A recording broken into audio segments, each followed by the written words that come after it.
How do we arrive at a situation where the protection of women's rights creates a culture on campus that actually discriminates against men? Next on the Campus Roundup.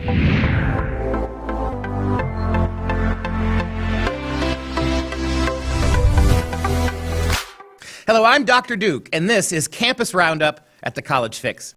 Our top story segment this week focuses on the topic of banning men from all sorts of circumstances on college campuses. To discuss his impactful articles, we welcome Joran Burkhart, a business major at DePaul University in Chicago and a contributing journalist at the College Fix. Joran, sometimes these stories seem almost too silly to even take seriously, but your good journalistic work shows us that this is a serious issue. First, I'd like you to talk a little bit about what is behind this. What makes universities think they can restrict men, just men in general, access to certain spaces or certain opportunities? I really don't know. I try to reach out to them, ask them those sorts of questions, and most of the time I'm met with stonewalling. They don't seem to have answers a lot of the time for why they think that these sort of programs are okay. But it seems strange to me because obviously they've created them in the first place. They must have thought that they could get away with this sort of thing, but then they don't seem to have the answers for the people that will inevitably question them. It's strange. For our viewers, go ahead and recap your interesting article about what's happening at Stanford. Tell the readers, the viewers, what's really going on at a place like Stanford with regards to banning men from certain aspects of culture, campus. So Stanford has a particular gym in which they have a studio that they designated twice a week as being for just women. For some reason, they created this. They said that they had feedback from women and transgender students who didn't feel comfortable working out with men, so they decided to give them their own space in a segregated way twice a week. And since this article has been published, and others have, they've now created men's-only hours too, which they didn't previously have. And now they've taken down the webpage that had the women's only training hours listed. So basically, real good pressure from articles like yours at the College Fix has made a difference already. But I'm curious about this. So when you were researching this article, when you were going after the facts of this article, you said that you were stonewalled. Can you talk a little bit about what it's like to write an article like this? Who did you reach out to on campus, and what kind of things did they say to you? I reached out to, I think, 9 different administrators at the school, and initially I didn't get a single response, and then I followed up with them, didn't get a response. Then we eventually published the article, and then I finally got a response from one of their media people, and he essentially refuted the article, and at that point that's when they had made changes, so he laid out those changes to me. But I don't understand why he waited until the article was published to make his case when he had previously ignored me. Well, it sort of sounds like you guys had provoked the school into recognizing that they really don't have a leg to stand on with this. How hard is it as a journalist to write a piece like this when you get no cooperation from the school, you get the runaround, you get a lot of open hostility? What does a journalist do in a circumstance like that? Well, then I have to rely on other sources of information, their websites, students who disagree with these practices. I know for this particular article, we had a guy reach out to us, and he had filed complaints, so we had to go off of basically his side of the story, and we weren't able to hear from the university. Right, and so the university just kind of pleads the fifth on this, and if the cacophony of outrage and anger gets loud enough, they'll grudgingly make changes. In your time investigating stories like this, is there anything that you would recommend for students who find themselves, particularly male students in this instance, who find themselves in these really unconstitutional situations? Have you found anything that particularly works for the students on the ground? Yeah, I think their best bet is to reach out to sympathetic news sources that will actually cover these things, not ones that are already in the tank for the types of institutions doing these things. So reach out to media, because once there's enough publicity around an issue, like with this particular issue, things change. And then also follow the correct courses of action, like filing complaints through Title IX and through your university. As long as you do both of those things, there will probably be change. But I think reaching out to media is probably the best course of action. In the course of writing your story, did you encounter any voices that supported the policy that were willing to talk to you? And if so, what kind of arguments did they make for the legality of this? I did not hear from anybody that supported it. One thing that was funny, though, is the school's newspaper published an article about the program prior to me publishing my article. And in that article, they said that most of the feedback was positive, but they didn't cite any specific feedback. And then there was a comment section on the page that the article was on, and there were 3 posts, and they were all negative, like they were against the program. So I'm not sure what feedback they were referring to, and I'm not sure if it exists. What's interesting about that is that obviously the university is not averse to publicity about the program. They just wanted to make sure it was an in-house organ, right, who would spin it the right way. And it must make being a journalist very difficult when you have to rely on any other resource you can find to get at what's going on, because the authorities won't provide them for you. Yeah, and they seem to... they want to have their own people spin it, and they use terms like inclusivity and diversity, which is especially strange in this case when clearly what they were doing is segregating. Of course, they won't use that term, but they just want to use their buzzwords and spin whatever they do to make it look like they're in line with the law and in line with popular culture. I mean, I think you hit it on the head. They know what they're doing is wrong, and they know they don't have a legal leg to stand on. They simply hope that the force of progressive mentality on campus, which is really rolling downhill right now, progressive ideas seem ready to steamroll everything else on campus. And it makes you wonder how many schools are doing things like that. We never hear about it. Any last words on your experience writing this article, or any advice, again, for those who are watching campus to see just how far they're going to take some of these crazy initiatives? I would just say to students, don't just sit by while your university does this kind of thing. If it seems like an unfair practice or something that might be illegal, don't just assume that it's okay, because even if the university knows what they're doing is illegal, they might still try to do it because they are relying on the fact that nobody's going to point that out or go to the media. So don't just ignore these things. Take account of them, and then contact somebody who will write an article about it, or complain to the university and do what you can to reverse course. To hear more from student reporters like Joran, follow the College Fix on Twitter and Facebook.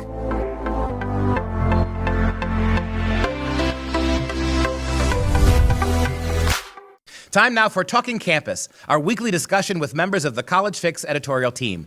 Today I'm joined by College Fix Associate Editor Greg Piper. Greg, we have an epidemic, it seems now, of universities and university officials seemingly comfortable with the idea that we're going to ban men. We're going to ban men from all sorts of access to rooms, to buildings, to gymnasiums, to swimming pools.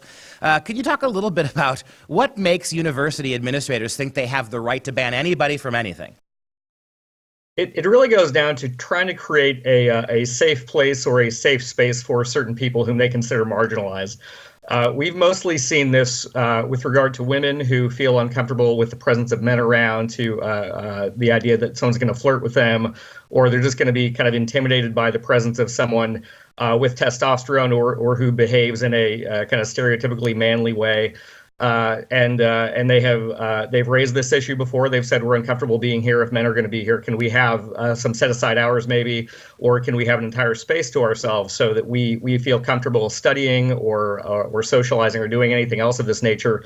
Perhaps even having lunch. We're afraid of eating in the presence of men. And you don't see schools really pushing too hard to say, no, you can spend time with the opposite sex. Without being endangered. They seem really reluctant to challenge women and say it's not valid that you feel unsafe in this situation, that you feel like you can't be yourself in the presence of men, that it's actually going to distract you. The schools are probably worried that women are going to say that it creates a discriminatory environment, that it prevents them from pursuing an education. This is language out of Title IX that can be thrown back at schools. They have already kind of given a lot of leeway to interpretation there in not saying, no, this has a specific meaning as opposed to the subjective meaning that you're putting on it. So, Greg, is it my twisted imagination? I remember just 10 years ago, there was basically a campus war, a feminist war against male spaces, right? The idea that you could have male-only colleges or fraternities. This is verboten. Yeah. And now, within 10 years, we're at the point where women must be segregated. In fact, and by the logic you just laid out, and I think that was a really well-articulated argument for what's happening here. By that logic, though, why can't women demand spaces absolutely free for men? Only female teachers, only female classrooms. They only deal with female administrators. The people who serve them lunch can only be women. I mean, why is that not a realistic place that we're going based on where we've been so far? It could be entirely realistic. I think from the perspective of schools, they see these requests from women as being fairly minor, something that not really men are going to protest against, such as a lounge, a lunchroom, a study area, and or even workout spaces in a gym.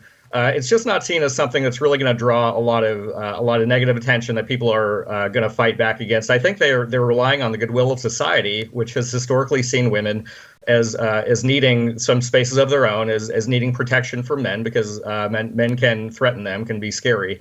It's kind of a weird time. We're returning to a sort of secular Puritanism, I would call it, where we have this kind of this general notion that women and men are equal, but women are still need protection. It's kind of a one-way civil right in this sense. Sounds awfully paternalistic to me. I remember a time when people would make the argument, well, why are you complaining if African Americans sit in the back of the bus? They're still getting a ride, right? So it seems to be there's a lot of parallelism here. Talk about some of the examples in your own research and reporting. I know we got a couple of incidences in Michigan. We talked about Stanford. Talk about what was happening in Michigan with this banning men idea. Sure. There are a couple of public universities in Michigan where this has happened. We know about this primarily because of a professor at the University of Michigan Flint campus named Mark Perry. He's kind of tried to make this his own personal crusade to highlight this unequal treatment and this favoritism normally toward women. This happened at Michigan State with a women's only lounge that had existed going back to the Great Depression. No one had seemingly challenged this before, or at least made a formal complaint against it. And he started actually blogging about this a few years ago and saying this seems to patently violate both the state constitution and perhaps the university's own non-discrimination rules. And so it kind of took one person really ragging on the university, not even his own university, but simply raising the issue and saying this seems to fly in the face of established law and probably your own procedures. And when the school eventually got rid of this women-only lounge, they portrayed it as being something that was already in the works before he was complaining about it. It seemed a little bit of a stretch to say that nobody had known this. This was actually in the works, that they were talking to their lawyers about this. And we're planning on making this open to everyone. So it really seems like when you shine a spotlight on this, you start to get universities to act much more quickly than they are allegedly doing already. This also happened at his own university in Flint. There was a series of faculty awards that were only available to women or seemingly racial minorities. He challenged this and said this seems to be a pretty obvious violation of civil rights. And he got the lawyers basically to say, yeah, we should probably look at this and open it up. And so they did that again very quickly because someone was shining a light on it. You really don't see universities do this kind of thing unless someone specifically publicly calls them out on it.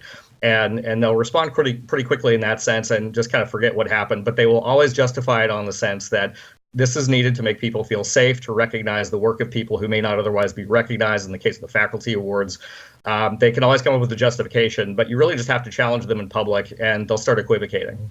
Well, and more seriously, Greg, this is institutional discrimination. What is really missed, a lot of people missed the boat on this. This isn't just social engineering gone awry. This isn't just good-natured attempts to rectify discrimination in the past. This is an institutional type of discrimination. You've got lawyers, you've got faculty, you've got administrators, you've got students who are planning, plotting, and implementing things that are obviously discriminatory, and that when you call them on them, they admit, oh yeah, well maybe we didn't think this through. But this isn't. We keep hearing from the academic left that all of these changes have to be made because of institutional discrimination. And what this reveals is that what they're doing is they're either replacing academic institutional discrimination with institutional discrimination, or they're inventing policies out of whole cloth to discriminate specifically against certain people. How in the world? Title IX. All right, Title IX, many of these campuses will argue Title IX is the reason why we're justified in doing this. How is it that some faculty and administrators can make the argument that a law that is used to ban discrimination can be used to enforce it as well? How do the liberals, the progressives on campus, square that circle? The simple answer is they say it's not discrimination. There's this kind of idea that if you are a person who comes from what you might call a privileged class, whether you're male or white or cisgender, you identify with your birth sex, that anything that's done against you is not really discrimination. It's simply remedying past discrimination. It's one way. And so you could plausibly say this creates an unsafe campus environment for me. If you allow men to be with me while I'm eating or while I'm trying to study, you need to create kind of an alternative space here. Some of the language they're using here is actually reminiscent of how schools have approached specifically Muslim students, Muslim women in particular, with treating them the kind of the same way that they might treat other religious groups and other facets of life, saying that you have freedom of conscience here. We want to make an accommodation for you. That's a little more recognized in the law than a lot of what's happening based purely on creating separate facilities segregated by sex. There's also some language in Title IX and some regulations that specify that you can have separate, let's say, changing facilities or restrooms, places where you're going to partially disrobe, where you're going to be kind of in an intimate setting, and that's specifically laid out in the regulations. There's nothing subjective about that, but you take that exception there, and you pretty much extrapolate it out to any situation, regardless of how public it is, regardless that you're fully clothed and you're doing something like you do in any normal public space. So a lot of this stuff, when it goes to court, it's going to be struck down, but it's rarely going to get there because schools are going to realize we can't win this in court. We've been doing this for a while, but it's only because we haven't been challenged on it formally.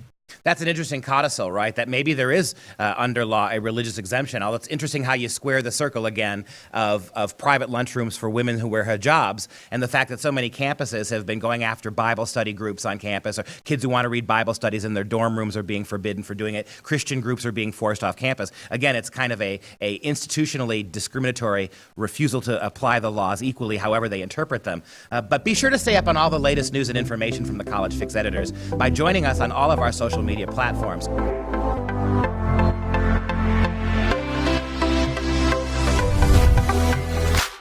We continue to drown in the cacophony of hysterical cries from campus about toxic masculinity, campus rape culture, misogyny in the curriculum, and the threatening presence of unapologetic males in faculty administration and the student body. For decades, slurs and generalizations about men, the masculine and male culture, have been encouraged and rewarded, and the most absurd, overwrought, and sexist language turned unchallenged upon young men new to campus life. It goes without saying that men of color and men from non-Western cultures are generally excluded from such dehumanizing treatment, especially men who hail from countries and cultural traditions that reject women's rights. To criticize these obviously primitive attitudes would, of course, be racist according to the University Code of Grievance Hierarchies and an affront to multicultural imperatives. Worse still, some universities have begun segregating incoming male students and funneling them into courses devoted to breaking them of the supposedly poisonous traits associated with their masculinity. So what then is the fix? It is sadly ironic and emblematic of the failure of reason and critical thinking at modern universities that laws and regulations crafted to protect people from persecution on the basis of sex are actually cited as excuses to discriminate against men. Almost none of these campus reprogramming initiatives stand up in courts of law, which is why so many schools buckle before such cases migrate off campus and into state or federal courts. Stanford is merely the latest university to fold, offering special gym hours for men only to balance out the restricted time previously offered to women. The Stanford situation is completely illustrative. University officials offer discriminatory accommodations for women in the name of equity. When men on campus complain, university administrators ignore the bias and instead extol campus inclusivity policies. Finally, organizations like the College Fix shed national attention on these sexist policies implemented to benefit women, and universities backtrack or rush to create parallel accommodations for men. The fix here is threefold. 1, rewrite existing legislation like Title IX so as to make it even more obvious than it is about basic constitutional protections for men. Creating policies that recognize the rights of women does not automatically invalidate the rights of men. 2, subject the slurs, sexist language, and overt bias of feminist and women's studies professors to exactly the same no-tolerance policies that police the speech and opinions of men. This move should be made easier by the fact that these same professors see it as their life's work to destroy all palpable differences between male and female anyway, from the biological to the merely cultural.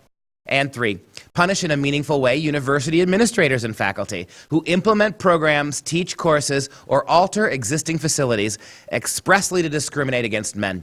Although universities generally cave on sexist policies against males when they are exposed to off-campus scrutiny, there are no punitive measures taken to redress the initial bias in the first place. The policy is simply rescinded or altered. And this is why discrimination against men on campus continues and is getting worse.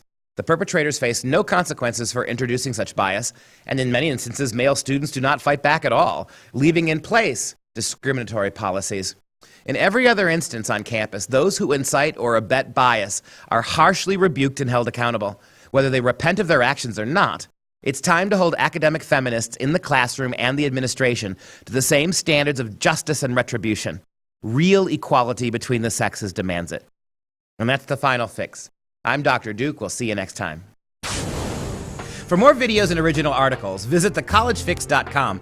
And don't forget to like The College Fix on Facebook and follow on Twitter to receive your daily dose of right-minded news and commentary from across the nation.